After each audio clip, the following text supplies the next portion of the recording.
അച്ഛമ്മയോട് സംസാരിച്ചുകൊണ്ട് ഇരിക്കുകയാണ് കേട്ടോ വേദയുടെ വീട്ടിൽ.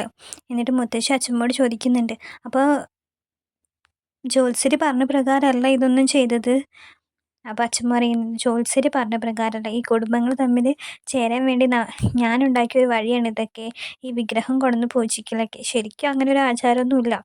പിന്നെ നമ്മുടെ ഇഷ്ടത്തിന് നടത്തണമെങ്കിൽ നടത്താം, അങ്ങനെ നടത്തിയെന്നേ ഉള്ളൂ എന്ന് പറയാൻ കേട്ടോ. എന്തായാലും എന്താ, നമ്മൾ വിചാരിച്ച പോലെ കാര്യങ്ങൾ നടന്നില്ലേ. രണ്ട് കുടുംബങ്ങളും ഒരു കുഴപ്പമില്ലാതെ ഒന്നിക്കാൻ പോവുകയല്ലേ, അതെന്നെ വലിയ സന്തോഷമല്ലേ എന്നൊക്കെ പറയുന്നുണ്ട് കേട്ടോ. അങ്ങനെ ഇവർ കഴിക്കാനിരിക്കാൻ കേട്ടോ. എല്ലാവരെയും വിളിച്ചിട്ടുണ്ട്. വേദയും വിക്രമും മാഷും ശങ്കർ നാരായണനും ഇരിക്കുന്നുണ്ട്. പിന്നെ മുത്തശ്ശി അച്ഛമ്മയും ഇരിക്കുന്നുണ്ട് കേട്ടോ. അപ്പോൾ ഇവർ കഴിക്കാനിരിക്കുമ്പോൾ മുത്തശ്ശി ഇങ്ങനെ പറഞ്ഞു, അച്ഛമ്മ പറഞ്ഞു, ഇനി ഒരു ദിവസം ഈ ശ്രീരാമൻ്റെയും സീതയുടെയും വിഗ്രഹം ഇവിടെ വെച്ച് പൂജിക്കണം എന്ന് പറയാൻ കേട്ടോ. മുത്തശ്ശി പറയാണ്, ഇവിടെ വെച്ച് പൂജിക്കണം, അപ്പോൾ വിക്രമം വേദയും ഇവിടെ ഒരു ദിവസം താമസിക്കണം എന്ന് പറയാൻ കേട്ടോ. ഇന്നൊരു ദിവസം ഇവിടെ നിന്നിട്ട് പോയാൽ മതി വിക്രം വേദി എന്ന് പറയാൻ കേട്ടോ. അപ്പോൾ വിക്രം പറയുന്നുണ്ട്, അതിന് വിഗ്രഹം മാത്രം വെച്ചാൽ പോരെ, ഞങ്ങൾ നിൽക്കണമെന്നില്ലല്ലോ, വിഗ്രഹം ഇവിടെ വെച്ചിട്ട് നാളെ കൊണ്ടുവന്നാൽ മതി, ഞങ്ങൾക്ക് പോകണമെന്ന് പറയാൻ കേട്ടോ. വേദയാണെന്ന് ഒന്നും മിണ്ടുന്നില്ല കേട്ടോ. അപ്പോൾ ശങ്കരനാരായണനും പറയുന്നുണ്ട്, നിങ്ങൾ ആദ്യമായിട്ട് വരികയല്ലേ ഇങ്ങോട്ട്, അപ്പോൾ ഇന്നൊരു ദിവസം ഇവിടെ താമസിച്ചിട്ട് നാളെ പോയാൽ മതി, വേറെ തിരക്കൊന്നുമില്ലല്ലോ എന്ന് പറയാൻ കേട്ടോ. അപ്പോൾ പിന്നെ എതിർത്ത് വേറെ ഒന്നും പറയാൻ ഇവർക്ക് തോന്നുന്നില്ല കേട്ടോ.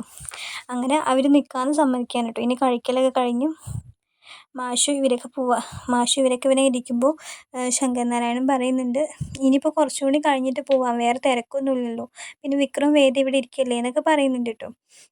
ഇവിടെ നിൽക്കുകയാണല്ലോ, അപ്പോൾ കുറച്ചും കൂടി കഴിഞ്ഞിട്ട് പോയാൽ പോലെ നിങ്ങൾക്ക് എന്ന് പറയുന്നുണ്ട്. അപ്പോൾ മാഷു പറയുന്നുണ്ട്, പറ്റില്ല, എനിക്ക് അവിടെ ഒരു ചെറിയ രീതിയിലൊരു കൃഷിയൊക്കെ ഉണ്ട്, അപ്പം ഞാനും കമ്മയും കൂടി അത് നോക്കുന്നത്, ഇവിടുന്ന് പോയിട്ട് വേണം എനിക്ക് അവിടെ ഒന്ന് പോയി കാര്യങ്ങളൊക്കെ ഒന്ന് നോക്കിയിട്ട് വരാൻ, അതുകൊണ്ടാണ് എന്ന് പറയുന്നുണ്ട് കേട്ടോ. പിന്നെ ഇങ്ങനെ സംസാരിച്ച് പോകുമ്പോൾ വിനായകൻ്റെയും വിഷുവിൻ്റെയും ശ്രീജയുടെ നന്ദിനിയുടെ കാര്യങ്ങളൊക്കെ ശങ്കരനാരായണനോട് മാഷ് സംസാരിക്കുന്നുണ്ട് കേട്ടോ.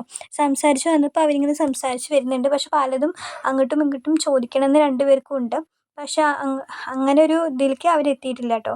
പല ക്വസ്റ്റ്യൻസും ഉള്ളിലൊതുക്കിയിട്ട് സംസാരിക്കുന്ന പോലെയാണ് അവർ സംസാരിക്കുന്നത് കേട്ടോ. അപ്പം അങ്ങനെ അവർ പോവാൻ റെഡിയാവുകയാണ്. അപ്പോഴേക്കും നന്ദിനി വർഷേനെ ഒന്ന് കണ്ടിട്ട് വരാമെന്ന് വിചാരിച്ചിട്ട് താഴെയൊന്നും വർഷേനെയും ശ്രീകാന്തിനെയും കാണാനില്ല. അപ്പോൾ ഇവർ അന്വേഷിച്ച് മുകളിലേക്ക് പോവാണ് കേട്ടോ. അപ്പോൾ അവിടെ ശ്രീകാന്തും വർഷയും നല്ല സംസാരമായിരിക്കും. ശ്രീകാന്തും വർഷയും പറയുന്നുണ്ട്, ഇതിപ്പോൾ നമ്മൾ മാത്രം അറിഞ്ഞാൽ മതി, ഇങ്ങനെ ചെയ്ത് കഴിഞ്ഞാൽ എന്തായാലും വിക്രമിനെ ഈ വീട്ടിൽ നിന്ന് പുറത്താക്കും, വേദന ഇവിടെ നിർത്തിയിട്ട് അവൻ അവൻ്റെ പാട്ടിന് പോകും, ഇതാ പറ്റിയ സമയം എന്നൊക്കെ പറയുന്നുണ്ട് കേട്ടോ.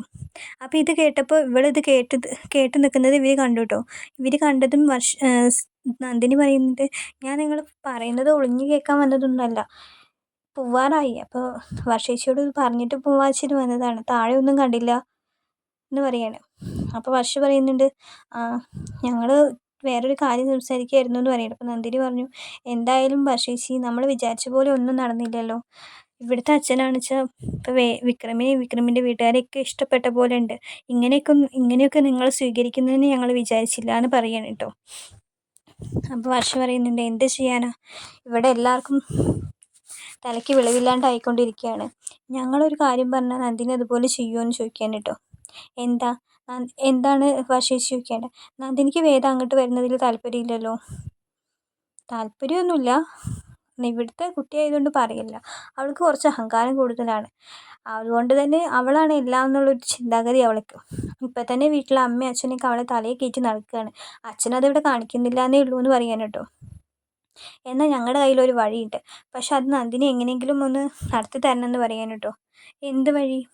ആ വഴി നടന്നു കഴിഞ്ഞ് കഴിഞ്ഞാൽ വിക്രം അവളെ ഇവിടെ ഉപേക്ഷിച്ചിട്ട് പോകും എന്ന് പറയാൻ കേട്ടോ. അപ്പോൾ എന്താ കാര്യം എന്ന് പറയാണ്, ഞാൻ ഒരു ഞാനൊരു 4 വള എന്തെങ്കിലുമൊക്കെ തരാം, നീ അത് ആരും കാണാതെ അച്ഛമ്മയുടെ ബാഗ് കൊണ്ട് വയ്ക്കണം. അപ്പോൾ നന്ദിനി ചോദിക്കുന്നുണ്ട്, അച്ഛമ്മയുടെ ബാഗിലോ, അച്ഛമ്മേനെ വെറുതെ കളിയാക്കണോ ചോദിക്കുന്നുണ്ട്. അച്ഛമ്മേനെ കളിയാക്കാനല്ല, വിക്രമിൻ്റെ തലയിൽ ഇടാൻ വേണ്ടിയിട്ടാണ്.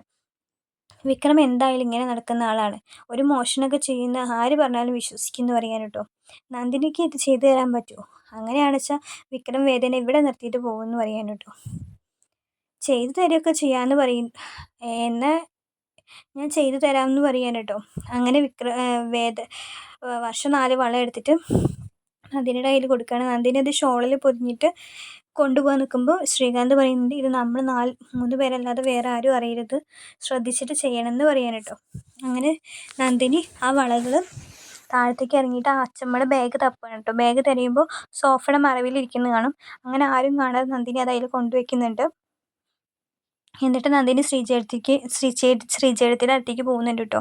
എന്നിട്ട് നന്ദിനി പറയുന്നുണ്ട്, ഏട്ടത്തി എന്ത് വലിയ വീടാലേ, ഓരോ റൂം എന്ത് വലിപ്പാ, ഇവിടെയൊക്കെ ഒരുപാട് വേലക്കാരികൾ ഉണ്ടായിരിക്കുമല്ലേ എന്ന് പറയാൻ കേട്ടോ. അപ്പോൾ ശ്രീജ പറയുന്നുണ്ട്, എനിക്കെങ്ങനെ അറിയാം, ഉണ്ടാവുമായിരിക്കും എന്ന് പറയാൻ കേട്ടോ. വേദ ശരിക്കും ഭാഗ്യം ചെയ്ത കുട്ടിയാണ് എന്നൊക്കെ പറയുന്നുണ്ട് കേട്ടോ. എന്നിട്ട് അവർ ഇറങ്ങാൻ നിൽക്കുകയാണ് കേട്ടോ. ഇറങ്ങാൻ നിൽക്കുമ്പോൾ എല്ലാവരും യാത്രയാക്കുന്നുണ്ട്. അച്ഛമ്മയും വേദേൻ്റെയും വിക്രമിൻ്റെയും കൂടെ അന്നൊരു ദിവസം അവിടെ താമസിക്കുകയാണ് കേട്ടോ. അപ്പോൾ എല്ലാവരും ഇറങ്ങാമെന്നൊക്കെ പറഞ്ഞിട്ട് ഇറങ്ങുമ്പോൾ മുത്തശ്ശി ചോദിക്കുന്നുണ്ട്, വിക്രമിനോട് യാത്ര ചോദിക്കുന്നില്ലേ മാഷേന്ന് ചോദിക്കുമ്പോൾ മാഷ് മടിച്ചിട്ട് വിക്രം ഞങ്ങൾ പോയിട്ട് വരട്ടെ എന്ന് പറയുന്നുണ്ട് കേട്ടോ.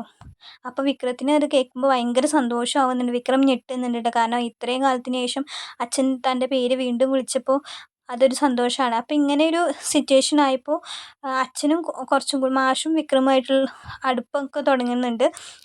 അപ്പോൾ വിക്രം ആകെ ഞെട്ടി, ആകെ സന്തോഷവും സങ്കടം എല്ലാം അവൻ്റെ മുഖത്ത് കാണാൻ കഴിയുന്നുണ്ട് കേട്ടോ നമുക്കവിടെ. അത് കഴിഞ്ഞിട്ട് ഇവർ യാത്രയൊക്കെ പറഞ്ഞ് ഇറങ്ങുകയാണ്. കമലയ്ക്കൊക്കെ അത് സന്തോഷമാവുന്നുണ്ട് കേട്ടോ, വിക്രം എന്നുള്ള പേര് മാഷ് വീണ്ടും വിളിച്ചപ്പോൾ. അത് കഴിഞ്ഞ് ഇവർ പോവാൻ നിൽക്കുമ്പോൾ ശങ്കർ നാരായണൻ പറയുന്നുണ്ട്, മാഷേ എനിക്കൊരു കാര്യം പറയാനുണ്ട് എന്ന് പറയാൻ കേട്ടോ. എന്നിട്ട് ഇവരുടെ ഇടയിൽ നിന്ന് ഇറങ്ങിപ്പോയിട്ട് മാഷിനോട് പറയാണ്, എനിക്കിപ്പോൾ സന്തോഷമായി, എൻ്റെ മോള് കയറി ചെന്ന വീട് ഒരു നല്ല വീടാണ്, നല്ല ധാർമ്മിക ബോധമുള്ള ഒരു കുടുംബത്തിലേക്കാണ് അവിടെ ചെന്നത് എന്ന് അറിയുമ്പോൾ എനിക്ക് ഒരുപാട് സന്തോഷമുണ്ട്. ഞാൻ ഇത്രയും കാലം നിങ്ങളെയൊക്കെ തെറ്റിദ്ധരിച്ചിരിക്കുകയായിരുന്നു. വിക്രം എങ്ങനെ ആയിക്കോട്ടെ, പക്ഷെ വിക്രം ഇങ്ങനെ ഒരു നല്ല അച്ഛൻ്റെ മകനാണ്, അതുകൊണ്ട് എനിക്ക് എൻ്റെ മകളെ പറ്റി ഒരു പേടിയും പേടിക്കാനില്ല എന്നൊക്കെ പറയാൻ കേട്ടോ. എനിക്ക് മാഷിനോട് കുറച്ചും കൂടി സംസാരിക്കാനുണ്ട്, നാളെ ഇവർ വരുമ്പോൾ ഇവരുടെ കൂടെ ഞാനും ഉണ്ടായിരിക്കും, എനിക്ക് മാഷിനോട് കുറച്ചും കൂടി സംസാരിക്കാനുണ്ട് എന്ന് പറയാൻ കേട്ടോ.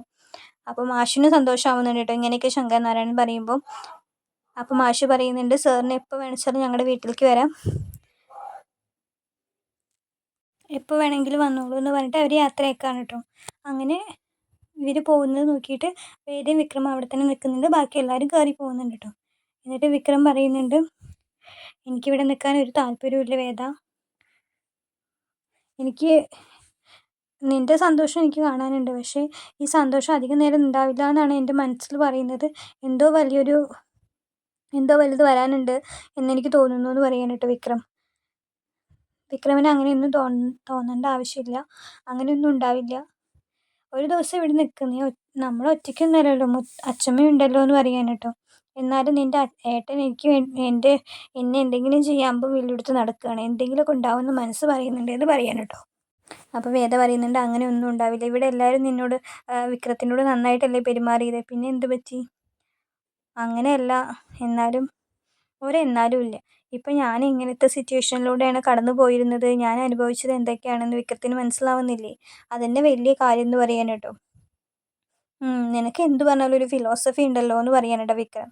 ഫിലോസഫി ഒന്നുമല്ല, കാര്യമായിട്ട് പറഞ്ഞതാണ്, എന്തായാലും വായു അകത്ത് പോയിരിക്കാമെന്ന് പറഞ്ഞിട്ട് രണ്ടുപേരും അകത്തേക്ക് പോകാൻ കേട്ടോ. അപ്പോൾ ആ ഒരു ദിവസം വിക്രമും വേദയും അവിടെ തന്നെ നിൽക്കുകയാണ്. അത് കഴിഞ്ഞിട്ടാണ് ഈ മോഷണക്കുറ്റ ആരോപണം, അതിൽ വിക്രം ദേഷ്യപ്പെടും, ശ്രീകാന്തിൻ്റെ കോളർ കയറി പിടിക്കുന്ന സീനൊക്കെ വരുന്നുണ്ട്.